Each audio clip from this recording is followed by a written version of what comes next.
Yes, I know, before we start with the video, just ignore my background. I know it is messy as hell. Got a bunch of clothes and boxes on my bed. Just don't worry, it's all in the middle of getting mixed around and changed, alright? Just imagine it's not there. So recently I've been doing these sit down videos. It's a bit different to what I normally do.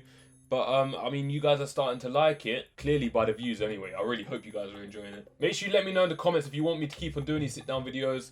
I mean, I really like them. They're pretty easy to do. And if you guys are liking them as well, then it's sort of a win-win for both of us. But anyway, moving on to today's video, I think you guys are really going to like. This is going to be a video about why we do not with the British SAS.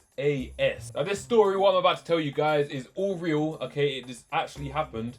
When I heard it, I thought that it was something out of a movie. It doesn't even sound real, but this actually happened in 2005. It don't sound real at all. I'm gonna sound like I'm Jay from the In-Betweeners. The amount of rubbish is gonna sound like I'm talking. But before we get into the video, make sure you guys like, comment and subscribe if you're new here. Turn on the post notifications because I'm gonna be posting very I can't say the word, regularly. And make sure you grab your chips, your popcorn and your soda because this video is going to be epic. Alright, hope you guys enjoy. Of course, this story is all about the SAS. If you don't know who the SAS is, then it's a very elite force in the UK. One of the most elite forces in the whole world. So trust me, you don't want to mess with them. On the 19th of September 2005, there were two members of the SAS called Campbell and Griffiths. Essentially what they were doing was an undercover mission in Bosra. They were dressed as normal civilians in a normal car. What their mission was to do was to tail and get information on a really corrupt police officer that had links with a lot of terrorist groups. So for this mission, the SAS and the famous British MI6 joined up together and tried to get this all resolved. So moving on a bit now, the two SAS soldiers was tailing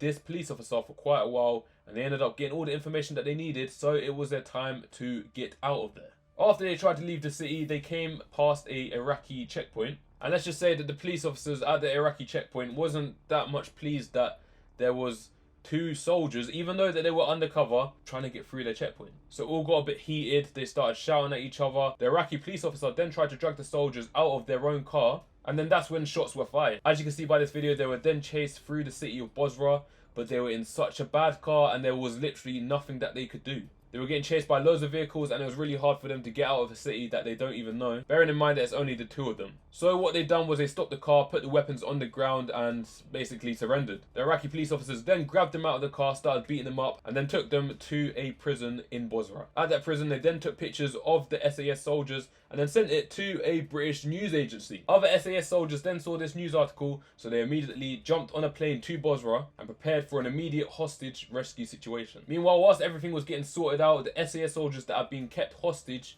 tried to use their training and gave the Iraqi police officers as less information as possible, but enough to keep them alive. So whilst they was doing all of that, the SAS soldiers that was preparing for the rescue mission was trying to get hold of the higher ups back in the United Kingdom. But no commanders were answering the phone, so the rescue mission couldn't get authorized. Even the general in charge of England wasn't answering his phone, and the SAS soldiers back in Bosra were making jokes saying that he was probably out playing golf. So after that, the Americans joined in and then launched a surveillance drone over the prison and even offered a squad from their Delta force to help out with the rescue mission. The British soldiers then kindly refused and said that they wanted to get their own soldier out themselves. And then comes along Colonel John Lorimer.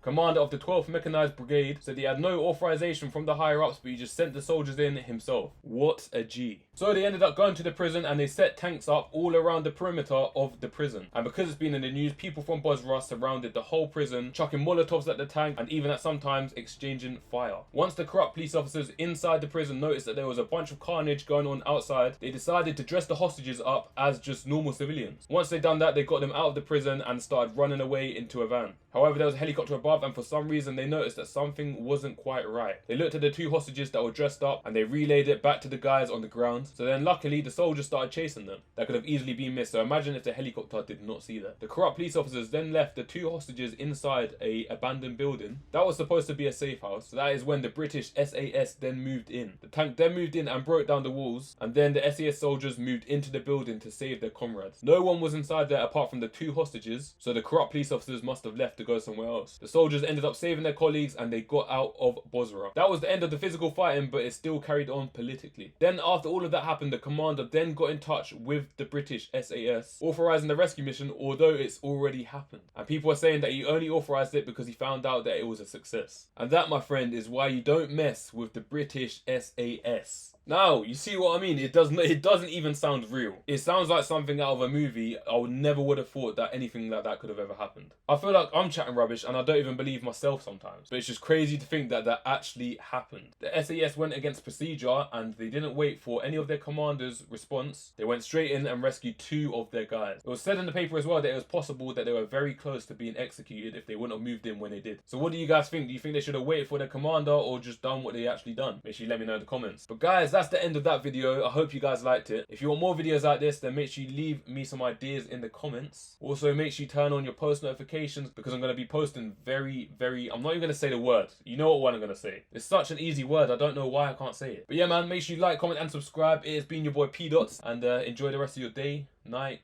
evening, whatever time you see this. Safe.